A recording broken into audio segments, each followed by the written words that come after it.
Hey all, Zook here. Welcome to my first part of a video series on how to go through all bosses in Scholar the First Sin without taking any damage or getting staggered.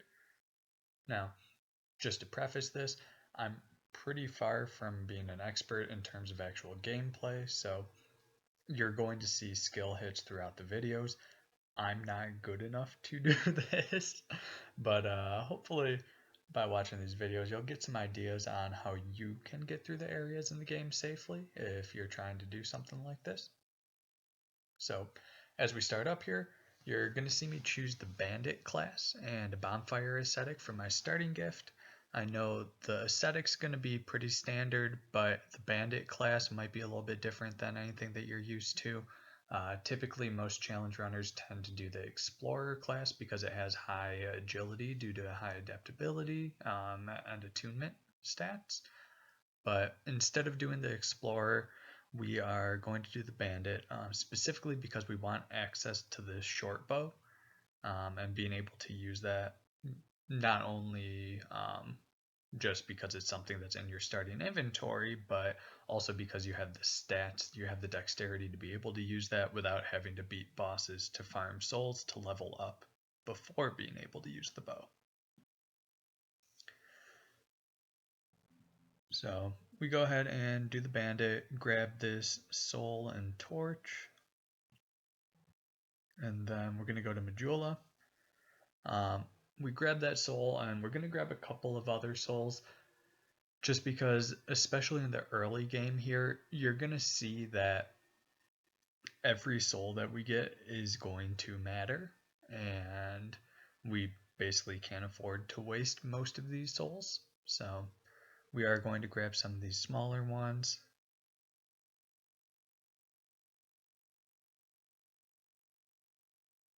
But we come into Majula and go to do the errands.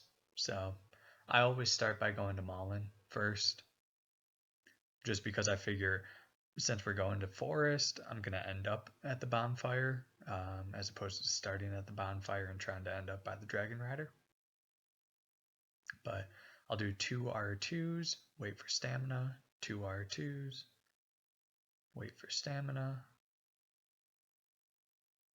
and 4 R1s should get the job done. Come up here and grab this Titanite shard. And then, again, just because every soul matters at this point, I'm just going to buy 1 Alluring Skull as the minimum that you would need to be able to get through to the forest safely. So we come over here to Chalqua and buy 1 skull.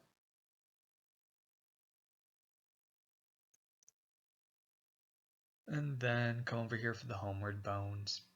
And you can actually, as long as you remember to do it, you can grab these Homeward Bones a little bit later because we're going to pick up enough Homeward Bones in the forest for what we need. But I like to grab those here. And then we're coming over to grab another, this time an 800 soul.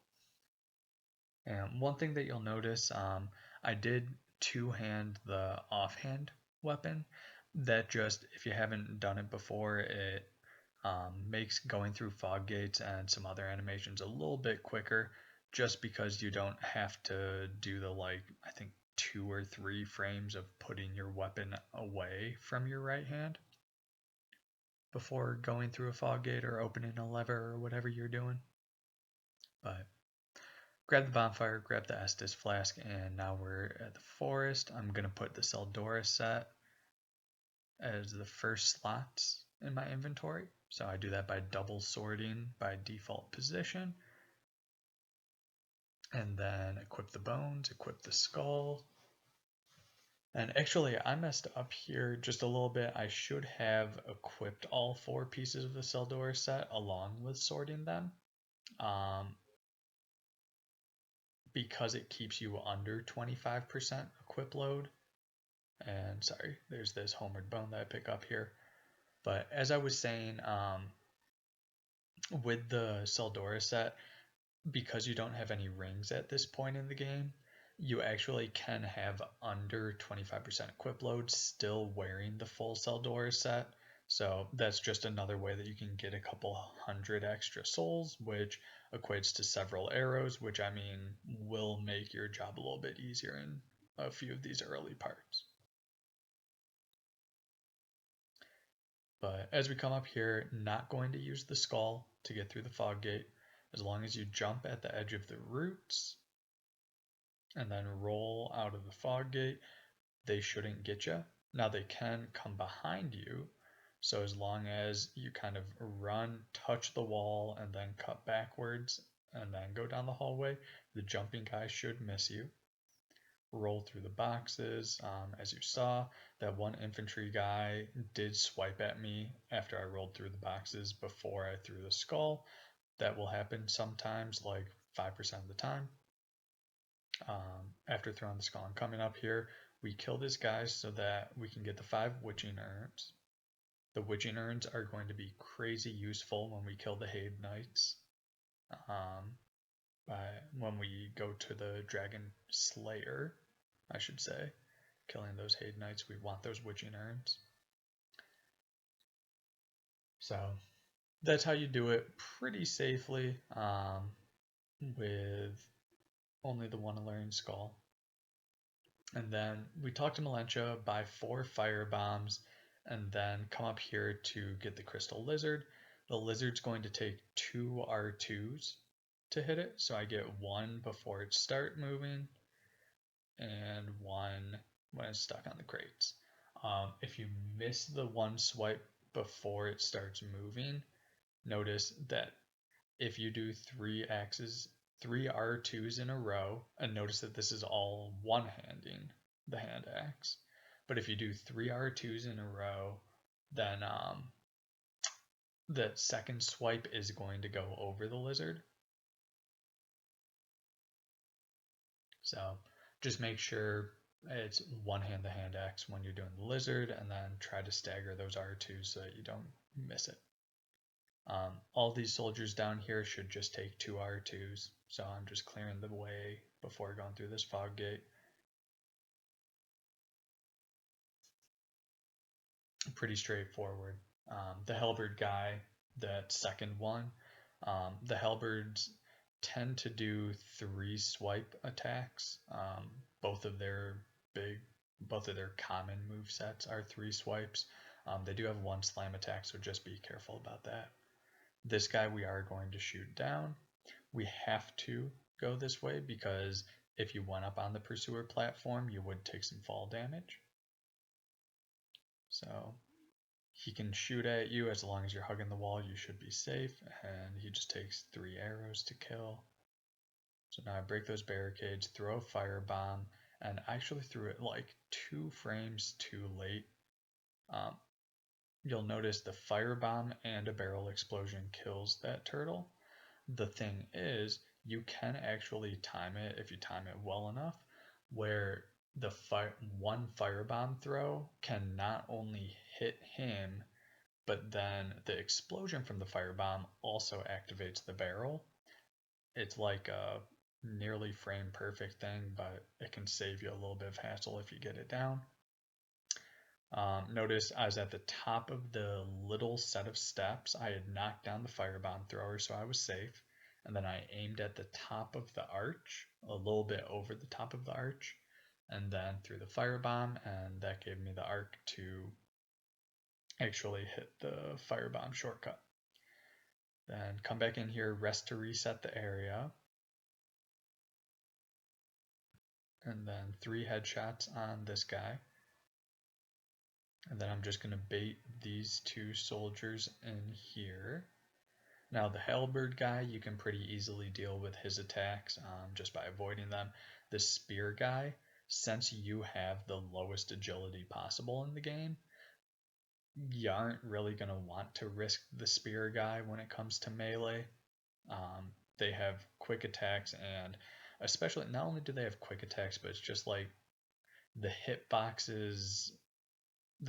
extends out a lot more than it should. So we just shoot this guy with arrows. And actually, I could have saved an arrow shot there. One thing about this game is that when you shoot arrows or swing a sword or whatever, anything that you use stamina to do, if you overdraw the stamina, it actually does make you do reduced amounts of damage. So back when I was shooting that arrow, that's something that I actually could have saved, well, done a little bit of extra damage if I just let my stamina recharge. But yeah, as you can see, we're just kind of running through here. I shoot these guys.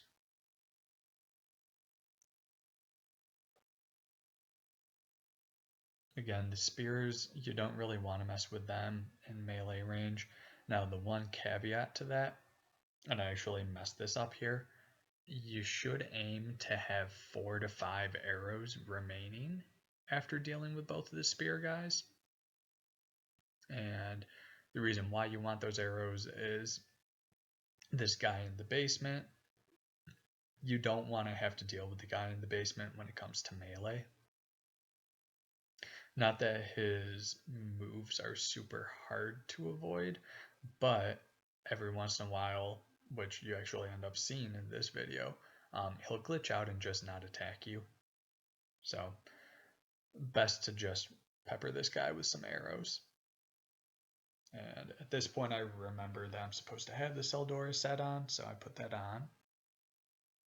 Get 2 shots on him. Should take 3 headshots or 2 headshots and 2 body shots.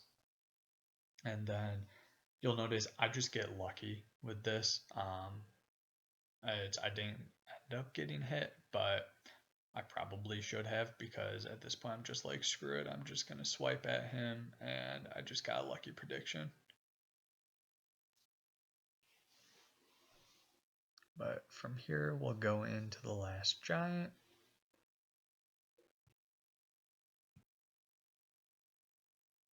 Getting 3 swings on him, and then running away. Been Goomba stomped way too many times to risk doing the whole close to him strategy. And he's at 6 hits, 7, 8, 9. And as soon as he's at 9 hits, this is when I'm like, okay, I'm about to proc his phase 2. So I do a full stamina bar's worth of attacks. And actually, because he jumped back, I'm able to get another 4 hits in, which is perfect because now he has 4 hits left. So just remember, it's going to be 9 hits before the arm and then 12 hits after the arm. So that works out perfectly for me. Make sure that I have full Seldora on. And then from here, we're going to go back and grab a crossbow and a sorcerer's staff.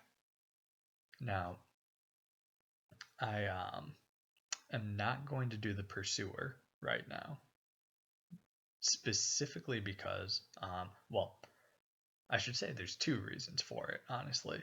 The main reason is because the royal swordsman cannot be adequately dealt with the equipment that we have.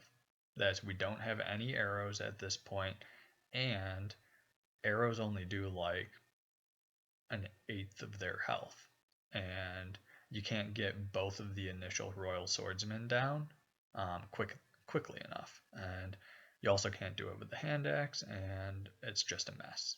So we get this crossbow to deal with those swordsmen. And then since we can't drop down by coming back up here and then dropping off to the right, and because we don't have access to that ladder that we had just climbed up, there is no way to get out of here without taking fall damage or going through these ambush waiting guys. So we just grab this aromatic ooze, grab the sorcerer's staff, and then we're going to bone out. So that's actually going to wrap it up for this first video.